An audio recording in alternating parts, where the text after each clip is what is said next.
Welcome to this quantum security and defense presentation, Components for Space and Terrestrial QKD, and thank you for being a valued member of our community. Henning Weier, co-founder, Quantum Space Systems GmbH. Henning made diploma in physics from TU Munich on QKD, and continued by gaining a PhD degree in physics from LMU Munich H. Weinfurter's group, QKD. From 2005 to 2020, he was a co-founder and various positions at QUTools GmbH. Since 2021, he has been the co-founder and CEO of Quantum Space Systems GmbH QSSYS. Thank you very much. Thank you very much for the opportunity, and also thanks to Mateusz, because he's mentioned quite a lot of things that now I don't have to tell you again, and that's why I'm probably going to be a lot quicker anyway. Usually quite quick with this anyway. So he's already said things like a bit of a motivation why QKD might be interesting. He's said things like store now, decrypt later attacks and so on, which quantum key distribution is not sensitive to, and the quantum computer threat and so on, of course. So I will go a little bit more into detail with respect to what we are developing here at Quantum Space Systems, specifically some of the components that you need for QKD. Mateusz has talked mainly about continuous variable or CV QKD. I will be talking about discrete variable or DV QKD, mainly because, frankly, I'm not an expert on CV QKD at all. So, just a short introduction of our company. We're actually a very small and young company. We exist for about 3 years, pretty much 3 years and a little bit less than a month. We're based in Munich. As Anna has already mentioned, I have originally done my PhD and so on at the LMU in Munich, where I've already been working on QKD since 2002. And now we've funded this startup in Munich again. And as I already mentioned, we're basically in the status that we are developing components for QKD, and we're also doing a little bit of consulting sort of at the site. And as I've also already mentioned, that our primary focus is on QKD, specifically in and for space. And we are also looking into some, let's say, very similar areas, for example, a deep space optical communication, that I will also talk a little bit about in the next few slides. So we're currently 9 people here in Munich. And this is a picture of most of them. And unfortunately, our newest family member, so to speak, was not there when we took this photo, but he's just started this month.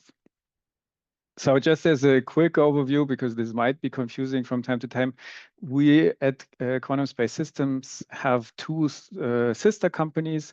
One of them is called QT Labs, or Quantum Technology Laboratories, and the other one is called Quantum Industries. The QT Labs people are also working on free space and space QKD.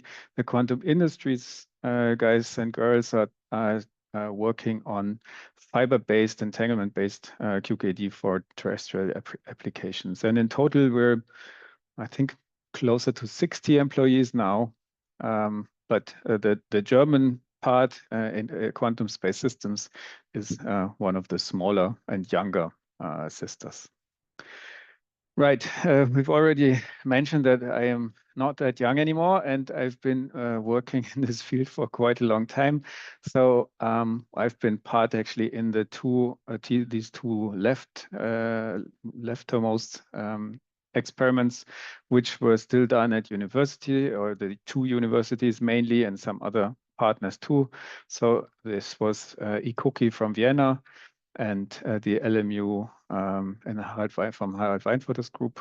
And we've done some prepare and measure style DV QKD experiments, and also some entanglement-based DV-QKD experiments. And then later on, the Vienna people have also done some teleportation between these two islands, the Canarian Islands, La Palma and Tenerife. And this was already intended to be a test for space QKD, because the idea was that these 140 something kilometers through the atmosphere, so basically horizontal with a bit of a minus angle actually because of the radius of curvature. This should have been long enough to go to a satellite when it was perpendicular to the atmosphere. So we've already seen something like this. So I can probably skip over that quite quickly, at least on the right-hand side. Basically, with the prepare and measure idea, you have the satellite. Usually, this is the source for the photons, so the transmitter part. And then the photons are sort of sent to the ground station, and then you generate a shared key between those two parties. Then the satellite can move on and do the same with the second ground station. And then, as Mateusz has already mentioned, how you can generate a secret key between station A and station B by basically XORing these two keys. And then you still have the trusted node of the satellite. This can be changed a little bit. You can get rid of the trusted node for this image if you go to entanglement-based QKD, but in the prepare and measure style that we're using, you basically still have this trusted node. And because I'm going to talk about components, so what are the components that are necessary for this, for such a key distribution system? So you basically have the transmitter, as I mentioned, usually on the satellite. Then you have the receiver on ground. You can also do obviously a satellite-to-satellite link, but this is a bit further in the evolutionary scale, let's say.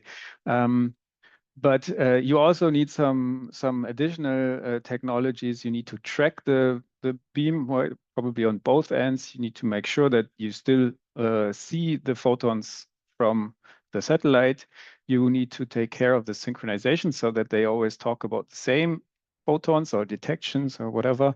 And then you do something what we call pre-processing. So that's translating the detection time of these photons into something that's relevant to the QKD protocol. And then there's the whole field of post-processing where you basically make sure that you have the same key on both ends and that this key is secure. Mateusz has already mentioned about noise. You need to take care about noise and errors and so on. And then you shrink basically the key. And then you can hand this over to the key management system. And this is where I'm certainly going to stop today. So first of all, the transmitter part, we are building, or we are working on the development of some different aspects of these transmitters. I already mentioned, I hope that we're using a BB84 as a protocol with decoy states, because we're using weak coherent pulse sources or faint pulse sources, as this is called usually. So this is basically very, very dim laser pulses. And to compensate for some security aspects that this comes with, we're using this decoy state protocol extension to the BB84 protocol. This can be used, and we are developing this actually for space use, but also for terrestrial use. Mateusz has, for example, said the last mile problem. This could be an option to go to these to free space links on the ground. We are looking at different wavelengths. There are some pros and cons, as usual, for everything, and specifically for QKD, free space QKD, this is the case too. So, for example, at 850 or 800 or more visible light regime, you can get quite good, cheap, and easy to use detectors, single photon detectors for 50 nanometers. This is much more difficult. On the other hand, as Mateusz also said, there's a lot of for 1550 and this telecom wavelength regime, there's been so much more development to generate short optical pulses and so on. And also make the specify the frequency or the wavelength very well. So there's also quite a lot to say for this. We're targeting up to 1 gigahertz of repetition rate, which is quite fast for QKD applications nowadays. And we are usually looking into polarization encoding for these quantum states in the end. Then, as I mentioned, the next thing that you need is if you have a transmitter, you also need a receiver. So we're working on the receiving side as well. Since we're using polarization encoding, we also need to analyze these photons in polarization. And this, what you can see here, is basically the one way of doing this polarization analysis. And then in the end, you sort of guide these photons into the multimode fibers and connect those to the input of a single photon detector device. We have built some silicon SPADs or APDs or whatever you want to call them, silicon single photon detectors that can be connected to this polarization analysis unit and then sort of detect these photons in the end. We have also included some countermeasures. This has also been mentioned today. There are some implementation attacks that are possible on QKD systems because we're usually not, let's say, implementing all the preconditions that are in the security proofs correctly, because it's just impossible at the moment. So there's a bit of a gap, and this gap makes it possible to use some or to exploit this by implementation attacks. And we have introduced a countermeasure against one of these very important implementation attacks. And this is also in this detector device. Then I said that we need to make sure that these telescopes, specifically if we're going for long distances for satellites, that these telescopes always look into the correct direction, and so that we get as much as possible all the photons from the satellite and nothing else around it, ideally, no background count rates. And we are doing or we are helping in a few experiments, specifically something called the Psyche mission, which is a joint NASA and ESA mission. There's an asteroid called Psyche quite far away, and there's a satellite actually flying to this asteroid already. And on the way, there's the idea that to do some deep space optical communication. So the experiments are supposed to take place more than one astronomical unit, so further than the distance between the Earth and the Sun. And you can imagine that there is not so much light coming to the ground station when you have a rather small satellite with a small telescope as a transmitter. And so you need to make sure at the ground and also on the transmitting end that these telescopes are very well aligned. And we are helping to do this for the Psyche mission, which is actually, I mean, it does not really have anything to do with QKD, but the requirements and all the technology is very similar. So we're using single photon detectors at the ground station, and we make sure that we can from these single photon detection events, we can tell the telescope where to look at, basically, and how to optimize these count rates. Another thing that is important for as a component for QKD is the synchronization. The transmitter and the receiver, or in the entanglement-based case, the two receivers have to know that they're talking about the same photons, basically, or the same detections. And for this purpose, you want to synchronize these two systems, either transmitter and receiver or the two receivers, very well. And with very well, I mean it should be rather better than the timing jitter, for example, of the detectors. And nowadays, with these superconductor detectors, you can get really, really low timing jitter down to a few, let's say tenths of, or on the order of tens of picoseconds. And you really want to make sure that everything else is a little bit better than this, right? That you don't have the bottleneck somewhere else, because these detectors are very, very expensive, and you would ideally want to be better than this. And to this end, we have developed some synchronization device. So you basically, it's also working optically. So we basically send some bright pulses, and you can do it either for free space. So we could connect a free space laser diode here, basically, or you can connect a fiber for 50 nanometers here, and then you will have an output, for example, 10 megahertz, which is a standard for synchronization or timing inputs, outputs, and a pulse per second. So, and the same you have on the receiving end. And then you can feed this into your devices, and you can make sure that everything is really very well synchronized. So you can see that the rough jitter that we measured here is on the order of 12 picoseconds.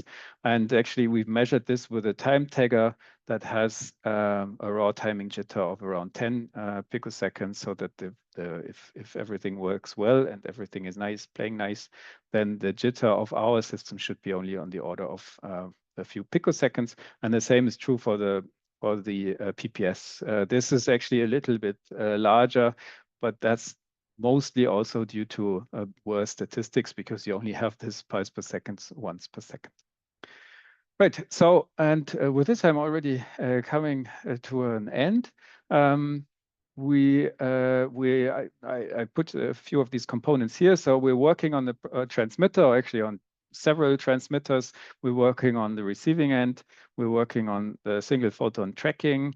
We're working on the synchronization. These two things are well, we have finished prototypes. We're still working on everything there, but the prototypes are finished.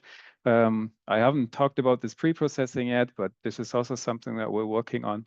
Post-processing, we're actually not working on right now, because we've got our hands full, basically, with everything else. And also something that Mateusz has mentioned, we're also working in parallel on a security proof. Actually, I think there is a bit of a connection between the security proof that Mateusz has talked about and the one that we're talking about, because there is actually a German initiative that we are both QuantQuant and ourselves are part of, and there we're working on a security proof together. And all this, as Mateusz has also mentioned, is with the idea in mind that there's going to be a security certification, possibly in the form of common criteria in the near future. And with this, I would like to thank you for your attention. Thank you very much. Thank you so much, Henning.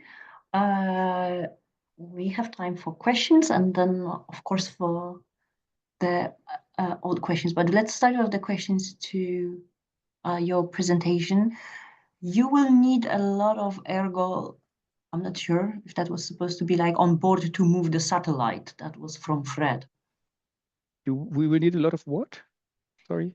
Ergo, maybe Fred, could you like specify? I honestly can't at the moment think what ergo. Petrol?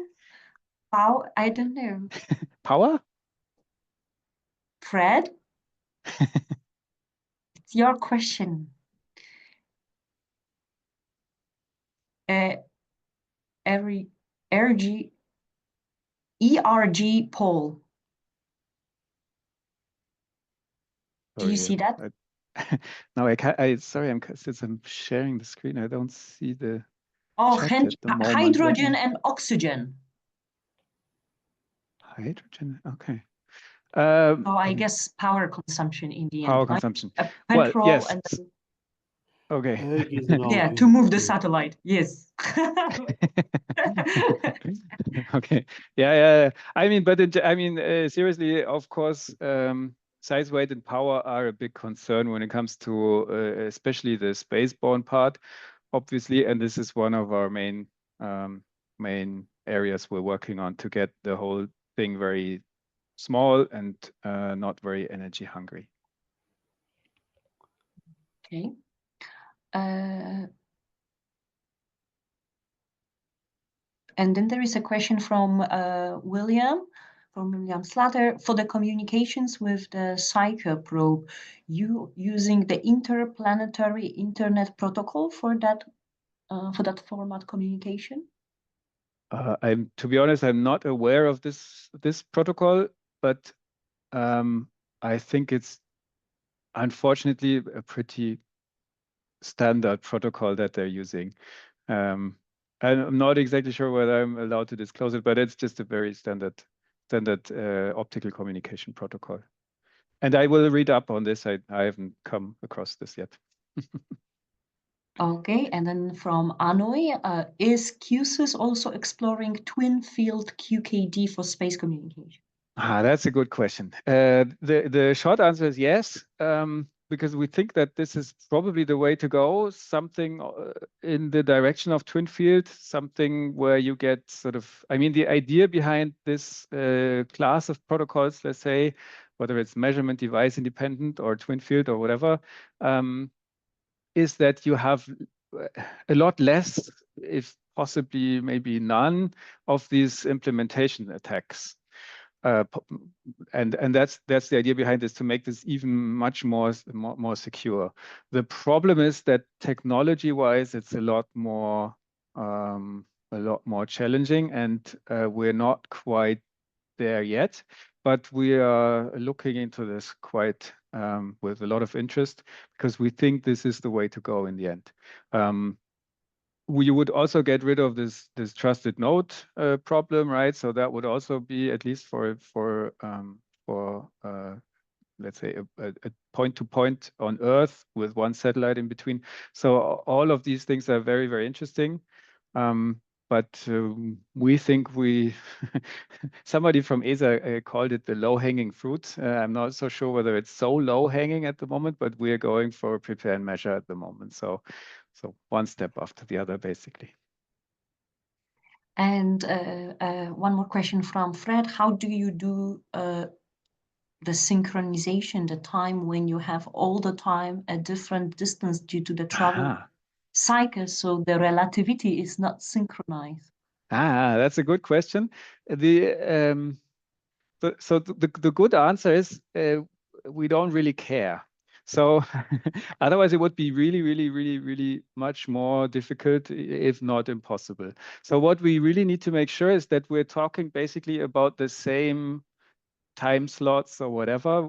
Right? You know, I mean, in Psyche, there's also not so many, in this experiment, not so many photons are detected per pulse at the receiver, but really we only need to talk about the same, let's say, time frames or time slots.